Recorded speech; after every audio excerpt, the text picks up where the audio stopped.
Bonjour à toutes et à tous, bienvenue au MAMAC. Aujourd'hui, nous allons découvrir la vie et l'œuvre de Niki de Saint-Phal. Alors, vous connaissez peut-être les fameuses nanas, ces créatures géantes, spectaculaires, multicolores qui ornent les villes, les centres-villes de nombreuses cités dans le monde. Mais peut-être ne connaissez-vous pas le parcours de cette artiste qui a été l'une des plus célèbres femmes artistes de la seconde moitié du XXe siècle. Alors Niki de Saint-Phal, elle est née dans une famille franco-américaine en 1930 et très tôt, elle a une sensation très forte de l'injustice et elle veut combattre toute forme de discrimination, à commencer par celle faite aux femmes qui sont encore enfermées à ce moment-là dans un rôle extrêmement traditionnel. Et Niki de Saint-Phal raconte souvent une anecdote. Quand elle était enfant et qu'elle parcourait les livres d'histoire, eh bien, elle voyait de nombreux noms d'hommes. Parfois apparaissait le nom d'une reine ou de la grande Catherine de Russie, mais très peu de femmes. Et donc, enfant, elle se dit déjà, eh bien, moi je veux devenir une héroïne. Et toute sa vie, elle va s'y employer. Elle va commencer par une carrière de mannequin. Elle était extraordinairement belle. Elle a été modèle pendant de nombreuses années. Et puis, à l'âge de 22 ans, elle traverse une crise existentielle très forte. Elle fait une dépression, elle est hospitalisée. Et pour surmonter ce moment difficile, elle va commencer à peindre. Elle se rend compte à ce moment-là que son destin, c'est de devenir artiste. Elle va commencer à travailler comme autodidacte, elle va faire des assemblages. Donc, comme les artistes du mouvement des nouveaux réalistes, eh bien, elle va rassembler des objets qu'elle va collecter autour d'elle. Parfois, ce sont des objets de rebut, des petits jouets, des ciseaux, et elle va en faire des tableaux assemblages, des compositions. Dès 1961, elle est reconnue pour ce travail et le MoMA, le célèbre grand musée de New York, l'invite à faire partie d'une importante exposition qui va s'appeler Art de l'assemblage. Mais le vrai point de départ de la carrière de Niki de Saint-Phal, ce sont ces fameuses peintures-tires qu'elle va commencer à partir de 1961. Alors ces tableaux-tires, ils consistent à assembler sur des panneaux de bois des objets qu'elle a récupérés.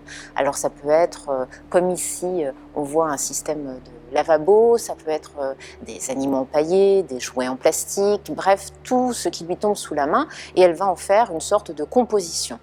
Les objets vont être ensuite assemblés avec des petites poches de couleur ou des pots de peinture qu'elle va recouvrir de grillage puis de plâtre. Ensuite, elle va réaliser de nombreuses couches de peinture blanche pour obtenir un tableau immaculé. Et à partir de ce moment-là, elle va tirer à la carabine sur les toiles pour délivrer en fait par hasard les flots de peinture qui vont s'écouler lentement sur le tableau, sur le panneau et créer cette composition aléatoire. Donc il y a évidemment une forme de violence très forte dans ce geste. Pour Niki, il y a trois aspects. Pour elle, il s'agit déjà de faire saigner la peinture. Quand elle tire sur un tableau, d'une certaine manière, symboliquement, elle tire sur l'histoire de l'art, où les femmes en tant qu'artistes n'ont pas encore véritablement de place, où le rôle qui leur est assigné est plutôt celui de muse ou de modèle. On est vraiment au début des années 60. Le deuxième point, c'est plutôt une forme de dérision et d'humour.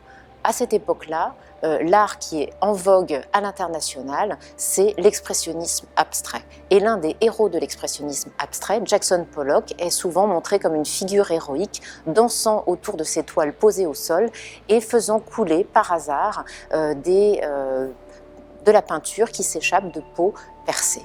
Donc c'est une façon de se moquer un petit peu de ce geste héroïque de Jackson Pollock et de cet art qui domine alors. Et le troisième point, c'est aussi pour elle une façon d'exorciser une violence de faits terribles qu'elle a connus dans son enfance et aussi une certaine violence du monde. C'est le début des guerres de décolonisation et le monde est à nouveau agité. Alors, avec ces tirs qu'elle va réaliser en France, elle en fait notamment un à Nice à l'été 1961 dans le cadre du Festival des Nouveaux Réalistes, mais elle va en réaliser aussi aux États-Unis, notamment à Malibu. Et ces tirs vont la faire connaître d'une manière assez spectaculaire. C'est vrai que cette espèce de Calamity Jane très belle qui tire sur la peinture, qui utilise une arme, ça va énormément fasciner, ça va aussi beaucoup choquer. En tous les cas, ça va lui offrir une reconnaissance internationale et elle va rentrer dans le groupe des Nouveaux Réalistes. En 1963, elle met fin à cette série. Elle pense avoir épuisé la question et elle se sent un peu dépassée par la violence de ce geste. À partir de 1963, Niki de Saint-Phalle va explorer davantage des thèmes autour de la féminité. Notamment, la question de la mariée va être très récurrente. Et ici, on a une de ces mariées qui date de 1963-64. Donc on voit cette jeune femme frêle, étendue au pied d'un arbre. Elle est entièrement blanche, comme évanouie elle-même, comme absente, et elle est au pied de cet arbre complètement fantasmagorique qui semble tout droit sorti d'un conte de fées. C'est un arbre absolument extraordinaire, d'où bourgeonnent des jouets, des fleurs, des fruits, des poupées, et qui se termine aux extrémités par des dinosaures ou par des masques parfois assez effrayants. Donc cet arbre vraiment de légende, assez extraordinaire, semble en fait être le fruit de son imagination et une imagination qui la dévorerait. On a vraiment ce contraste entre cet arbre à la fois très joyeux mais aussi un petit peu inquiétant et cette personne qui semble évanouie. Chez Niki, il y a vraiment aussi une critique de ce que peut être l'institution du mariage à cette époque-là, c'est-à-dire un destin offert aux femmes qui est celui d'être épouse et d'être mère, mais de cesser de s'accomplir en tant que femme. Donc en montrant ces mariées systématiquement absente à elle-même et presque évanouie, c'est une façon de mettre en contraste ce rapport entre le bourgeonnement possible d'une vie et ce rôle auquel les femmes sont alors cantonnées. Alors une autre œuvre de cette période, c'est la série des chœurs. Alors les chœurs, c'est bien sûr le symbole de l'amour, mais avec beaucoup d'humour et de dérision, Niki de Saint-Phalle va les détourner. Ici, dans ce tableau relief, on devine au centre du chœur un personnage, c'est le masque d'une vieille femme qui a l'air un peu amère, et elle est entourée finalement de tout ce qui a constitué sa vie. La vaisselle, les repas, les jouets des enfants, la religion, les animaux domestiques. Et finalement, on a ici un univers extrêmement restreint, qui est celui de la sphère domestique, auquel est cantonnée cette femme et son destin. Et Niki de Saint-Phalle porte un regard avec de l'humour bien sûr, mais aussi beaucoup de cruauté sur ce tableau qu'elle a appelé « Cœur de vieille bigote ». À partir de 1964, Niki va réaliser des nanas, donc des figures féminines qui vont être de plus en plus monumentales, de plus en plus spectaculaires, jusqu'à devenir ces fameuses immenses figures de résine multicolores que l'on peut voir dans l'espace public. Les premières nanas sont de forme et de taille plus mesurées. En tous les cas, chez Niki, il y a vraiment la volonté de montrer des femmes extrêmement voluptueuses, fortes, puissantes, qui occupent l'espace, qui sont vraiment des figures aussi de la maternité. Et parmi les premières nanas, on a ces personnages qui semblent presque davantage issus du monde du carnaval, avec des structures de grillage, des éléments de laine, de tissu et des assemblages d'objets en plastique qu'elle va y ajouter.